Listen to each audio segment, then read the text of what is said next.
Welcome to another episode of The Dissection. Jacob Zuma is the master of political chess, and Floyd Shivambu is finding out, and is finding out fast. With Jacob Zuma, you never know actually which chess opening he's using and which chessboard he cares about in the multiple chessboards that he is playing simultaneous chess on. 1 minute you think you're playing the Scandinavian defense. The next minute you think it's the Petrov defense, you got it figured out.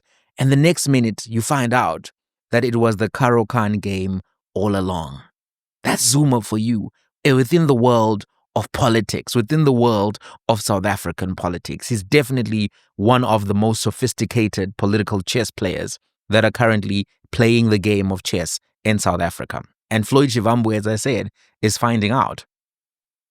Things are going from bad to worse for Floyd Shivambu within the MK party, and those who support him and his political project in the MK party are beginning to realize that his prospects may be limited, and Jacob Zuma's latest comments are an indication of the nature of those limitations. As you know, Floyd Shivambu was in the EFF, he was the deputy leader of the EFF. He left the EFF, joined the MK party, said that he believed that the MK party was the right vehicle, then was appointed Secretary General of the MK party, and then he was removed within 6 months from occupying that position of Secretary General of the MK party. Ostensibly, this was for the trip that he took to Malawi to visit the fugitive and fake pastor, Shepherd Bushiri. Fake prophet, Shepherd Bushiri. We should be able to call out these fake prophets. And there's a lot of scripture around testing the quality of prophecy, and we should have no compunction. We should have no reluctance, no recalcitrance to actually say this particular individual is spewing the values and the relationship with God that gives him the status of prophet is actually not genuine, and his prophecies are not holding strong. Imagine you know a prophet. He's your friend. You talk on WhatsApp. You say to him, I want to come to Malawi. Should I come to your church? This prophet with the vision, a sage of the age, cannot tell you, bro, if you come here, I prophesy that you will lose your seat in the MK party. They will quasar you with this particular thing. So ostensibly, it was for the trip to Malawi, but I think there was a lot more to the fall of Floyd Shivambu than just that trip to visit Bushiri. Although the optics of the trip, the moral decision driving that particular trip and associating with Shepherd Bushiri at this particular time when he is a fugitive facing various allegations, including rape, fraud, and others, was definitely poor decision making. So it gave the MK party a nice mkonto to kwaza Floyd with and to remove him. But today, it seems as if things are getting worse for him. This is what Zuma had to say. And a lot of this sounds like it's directed at Floyd Shivambu and those who support his political project within the MK party. Zuma was not mincing his words today. He was not. This is what he said. If you look seriously, you'll realize that if we have one of us, ophumeceleni, asimnengi. Let me just tell you, abantu asebeke baba o-Secretary General kule sebe u-7 manje. Ngoba sidlali. Noma ngabe uzazi ukuthi umkhulu, uyathandwa, uyikho konke, we don't care. We talk about our party. Laba bala kule party, abathi uma bebona umuntu engasebenzi sikhuluma lesazi ukuthi kwenze njani noma eneyinkinga noma onile. Ebese sithi awusuke. Akekho umuntu odala ukuthi uyohlala esikhundleni kuyozangena ezulwini. Ayikho lonto. Akuyona indaba yakho if you don't know. Ozubuza ukuthi kwenze njani. Kunabantu abaze bathi bafuna ukulokhuza ukuprotesta ngoba sithatha idecision ethile. Kusho ukuthi ayikakheki le party le. Ayikakheki ngalendlela esifuna ngayo. Nginitshela impela. Nani nivuma impela nize nixoxe indaba nibhale ngayo. Yini yona le sifuna inkululeko la. Asivikeli umuntu. Sikhuluma onke umuntu la. Nalabe sathi kuqala bahambe azange sibaxoshe. wayihambela ngoba kwakunezinto ezirong, singafuni ukubaphoxa sitsheni isizwe ukuthi boneni ngoba iningi labo loneli likhulu. Manje why bese ningena indaba eningayazi? Aniyona i-high command, aniyona i-high command. I-high command okufanele ukuthi ikhulume indaba zalenhlangano, kowenza kahle nongenzi kahle, kowenza inkinga nongenza inkinga. Akuyona indaba yabenu leyo. Sengitshena abadala ke manje nothi ngani, ngoba ibona ngizoye kuthiwa impela bazobe beprotesta. Kufanele ngabe sithola inkululeko, silwela inkululeko, siyavikelana sodwa. Zuma, he says, if you come with meanders, I come with meanders. You come with, meanders, I meanders right back. Zuma, basically, for those who don't speak Zulu, he was basically saying, if you go offside and go to the side, we won't beg you. We've had 7 secretary generals. Even if you think you're big, if you think you are loved, or whatever you may think of yourself from an egotistical and a selfish or a self-perception perspective, you're not going to necessarily be in a position within the MK party forever till you get to heaven, right? And then he was saying those who think that they can protest that particular decision and the removal, that they're still going to fix them and deal with them within the party. And that was a warning to the Shivambu supporters, some of whom are very vocal on social media platforms such as X. So you see that Zuma is coming with a political something. And these are not promising words for Floyd Shivambu at this particular point, because the leader of the party has basically dissed you on the main stage on Youth Day and shown that he's at this particular stage not willing to go in a direction that gives you impetus and momentum in your own political achievements and ambitions and goals and aspirations as things stand right now. They're not promising words for Floyd Shivambu. They're a clear warning to him. Those who've made the argument that his move to the MK party was a poor strategic decision for him as a political player are now saying, and are going to be saying, that they're justified in taking that position and in making that argument, because the Zugzwang is coming home to roost now. Zuma is hitting Floyd with a Zugzwang that is not seen, that he does not understand, and that will, I think, continue to manifest. In addition to these remarks by Zuma today, it doesn't look like there's a rush to deploy Floyd Shivambu to Parliament, because when he was removed, part of the argument was, well, we're going to send him to Parliament. He's still going to be able to play a role in Parliament. Some people were saying, well, if the Floyd Shivambu trip to visit Bushiri was so problematic, why is he acceptable as a member of Parliament if he's not acceptable as a Secretary General on those stated purported reasons? And it was a valid question, but it looks as if there's no rush to even send him there, and he may be actually facing some opposition within the MK benches from people who don't want him to come and compete with them in Parliament or grandstand or to bring his brand of brotherhood to Parliament. Because Floyd can call you a brother. He'll say, this guy's like a brother to me, and then boom, shakalaka. Hey, he's calling you a gangster. The Cain and Abel brotherhood that Floyd Shivambu brings is one that you have to be very careful about. I would love to be called brother by many people, except for Floyd Shivambu, because I don't know what it means. Buiseni Close is my brother. Julius Malema is my brother. Boom, boom, shakalaka. Hey. So anyway, there may be people who say, no, we don't want Brother Floyd to come into the parliamentary benches. But as things stand right now, there's no rush to get him back in.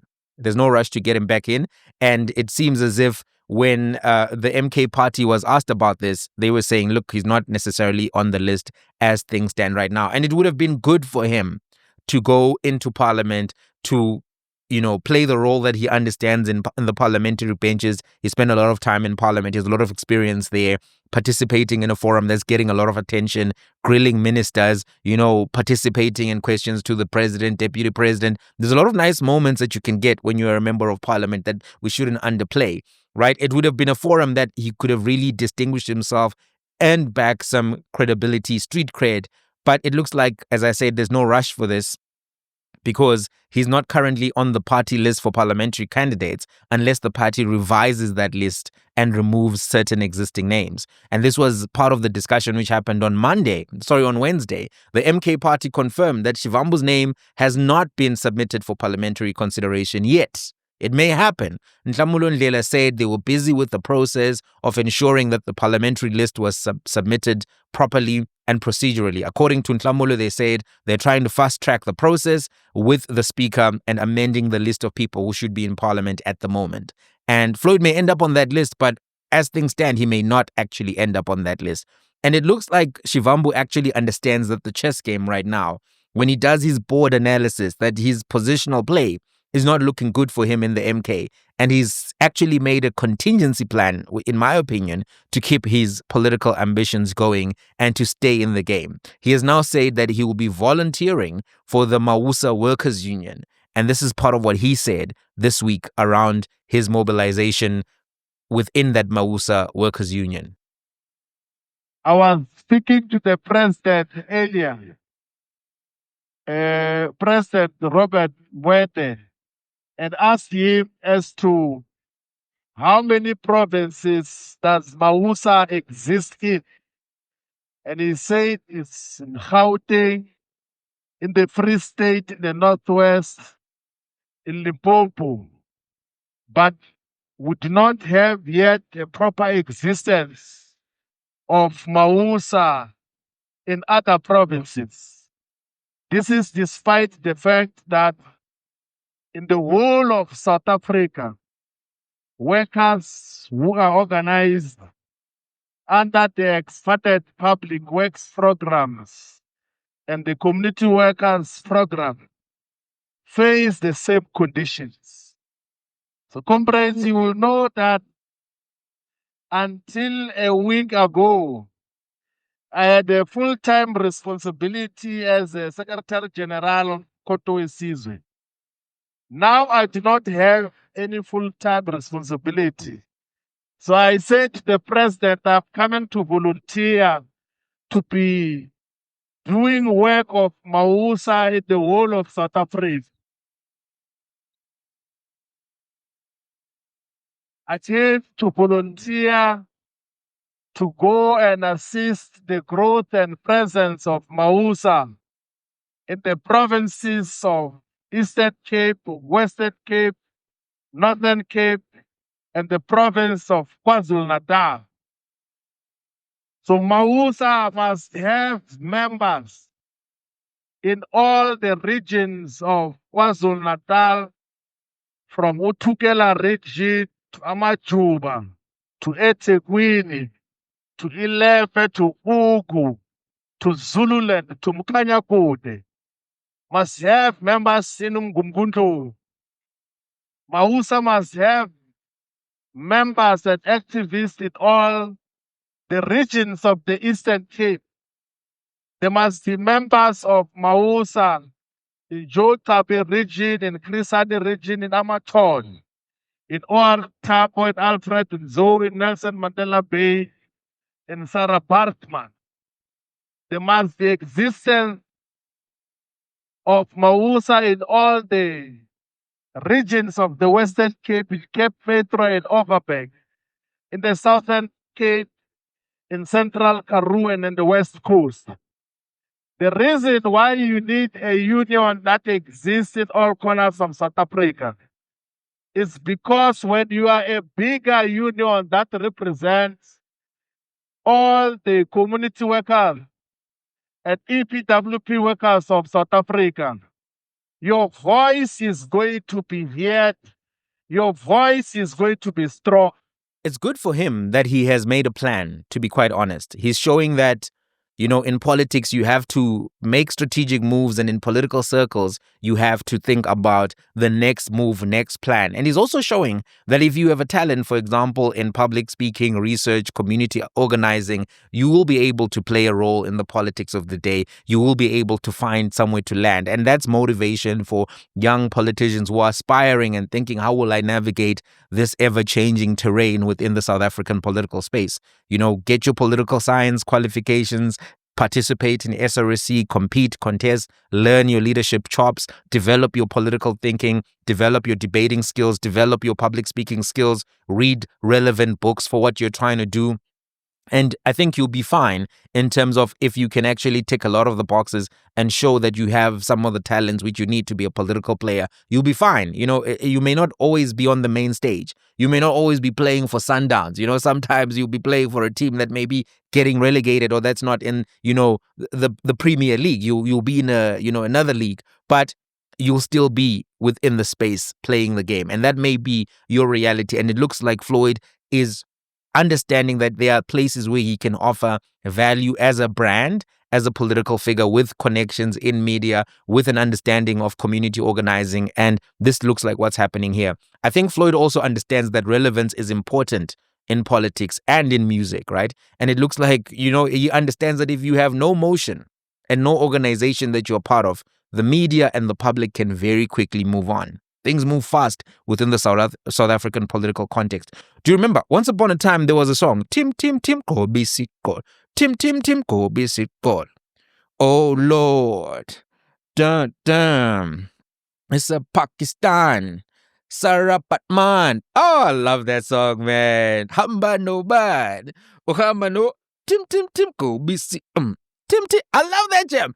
But I have no idea where those artists are right now. No idea whatsoever. I know where Upepepe is, right? Busiso, but the rest of them, I don't know what happened to them. And that's just an indication that you can have a hot moment. Joalabam, I don't know where he is right now. He was on a remix with Burna Boy last year. Biggest song of the year in terms of metrics, numbers, volume. June of 2025. I don't know where he is and if he's going to be back with another banger. I don't know. So the point I'm making is that in music and politics, relevance is very important. There are some people who at some points looked like they were going to be prominent, some young leaders of Operation Tutula, and then chigi, they're nowhere now, or they are not on the main stage in the way that they used to be, right? So it does look as if Floyd is making a plan B. It looks like he will have lots of bridges to mend in the MK party if he's going to have a bright future there. He was still wearing MK regalia on that stage when he was speaking to Mawusa. And we have to be aware, because Zuma is always playing more than one chess game at a time, you may find out that this whole political something that's going on here is going to play out differently at a later stage, and that Floyd may still have a lot of value contribution to Zuma at a later stage, and that this public, chiding is not necessarily a full ejection, expulsion, etc. So he may be taking Floyd Shivambu to political chess school. You remember the Miseducation of Lauryn Hill? The Miseducation of Lauryn Hill? Remember that album? Great album. Jacob Zuma is showing us, I think, the re-education of brother Floyd Shivambu. That's what I think is going on here. But speaking about education, can we talk about something that I think needs to be discussed much more than it is? The mathematical miseducation of the South African population. Can we talk about that? Can I show you these numbers? These are the average, modal, and median marks in maths literacy, and physical science for the last 3 years. Look at this. Maths 2024, average mark 38.6%. Median mark 36%. Modal mark 34%. Maths literacy 2024, the average mark 45.5%. The median mark 44%. The modal mark 37%. Right? These are not great numbers. Physical science, average mark 40%. Median mark 38%. Modal mark 33%. You know that distribution curve that you sometimes see in the statistics textbooks or whatever? There's the normal distribution curve. But when you have skewed distribution either on one side or another side, you need to look at more marks than just the average. The average as a statistical measure works quite well when the distribution curve is normal. But if there are discrepancies, maybe too many overperformers, too many underperformers, it can be a misleading data point. For example, if you are making 100,000 a month and I'm making 1,000 a month, and then we work out the average between the two of us, the average salary of the two of us, right? 100,000 on the other side, 101,000 is 50,500. But clearly, that's not accurate, right? That's not what's happening. So sometimes you need to use different data sets to measure. So the median gives you basically the mark in the middle of the distribution curve as that particular distribution curve looks. And then the modal mark is the most frequently occurring mark in that particular data set. So if you think about 34% modal mark for maths, 37% modal mark for maths literacy, physical science, 33%. These are not great marks. This data, by the way, comes from questions to the Minister of Basic Education, which were asked by Musi Maimane from Build One South Africa. And I think these were important questions and very valuable contributions from Build One South Africa in exposing the state of the crisis in maths and science education in South Africa. So I congratulate Build One South Africa for asking that particular question. It was an important question because I look at the data that is released by the Department of Basic Education every year. You know, these numbers are not disclosed during the announcements of the matric results. They're not disclosed in the exam reports and the diagnostic reports. The mode, the median, the average, never disclosed. But think about this. Any parent who gets a report knows that the class average is always included in the report so that you can measure the performance of your child and the performance of the class. Because if the class is getting an average mark of 42%, then you know that this class is also not. Shouldn't they be getting something much higher? Right? And you can compare with how the other schools are doing, what are the average marks. If you look at schools like St. Mary's, they will tell you the class average for our matric learners in maths was 60-something% or 75% or whatever the case is. And they actually have a high number of students doing maths. I think they have 90% of their students doing maths, and then they have high average marks. In fact, let me just show you that data. So there's a big discrepancy between the data from the Department of Basic Education and the data from schools such as St. Mary's Waverley, if you look at that data, right? So one school doing phenomenally, showing what can be achieved if resources are allocated properly and education is prioritized. I don't think that there's anything as a special private school that can do things that other schools cannot do or achieve. What man can do, man may do. Or what men may do, men can't do. There's some saying which goes like that. I can't remember the exact wording. But the essence of it is that, you know, God is not a respecter of persons, but he's a respecter of principles. You follow the principles of quality education, you get quality outcomes in that education. So I'm bringing this up today, these numbers up today, because I think it's important that we remember that the youth of 76 were protesting more than just the use of Afrikaans as a medium of instruction. They were protesting miseducation, mass miseducation, and specifically the Bantu Education Act of 1953, which created an inferior education system for Black people on purpose with the intention of the economic handicapping of that particular community. We must not forget what Hendrik Verwoerd said about the education of the Black child, particularly as it pertains to maths. He said, "What is the use of teaching the Bantu child mathematics when he cannot use it in practice? There's no place for him in the European community above the level of certain forms of labor." He said this in 1953. That's what he said. This is what people were protesting and dying for. So I think as you listen to Youth Day, you know, presentations from various politicians, and they just talking about youth, you know, young people, we're here for you, we're looking out for you, and all of that, I think we also have to refocus the conversations and ask ourselves and ask the political parties and the political leaders what they are doing and going to do or planning to do to fix the crisis in the classrooms of South Africa. I saw a recent story, and this is what the story was saying. Basically, there are 14,832 teacher posts which are not filled. The teacher ratio is now 38 to 1, 38 pupils to 1 teacher. And this is according to a document which was discussed in the department's meeting on the 6th of June between the Minister of Basic Education and the provincial MECs. Think about that. They were saying there are 29,292 vacancies at public schools right now. And that includes the 14,832 teachers. There are also vacancies for 8,142 heads of departments, 2,872 for deputy principals, and 3,446 for principals. There are schools right now without leadership. Not forgetting also the other story that there's over 400 schools which don't have maths teachers right now. This is a crisis. And it needs to be discussed in the context of the protests of the youth in 1976. There's no industrial revolution without mathematics evolution. There's no economic freedom without mathematical proliferation. The mkhonto of 2025 is education. You have to gwaza with software. You have to zabalaza with stoichiometry and trigonometry. The game has changed, and these AIs are changing the game even further. And that's a reality. Think about this stat. There were 250,000 students who sat for the maths exam in 2024, but there were 1.2 million people in their class in grade 1. 250,000 writing the exam, but when they started, the class was 1.2 million people in grade 1.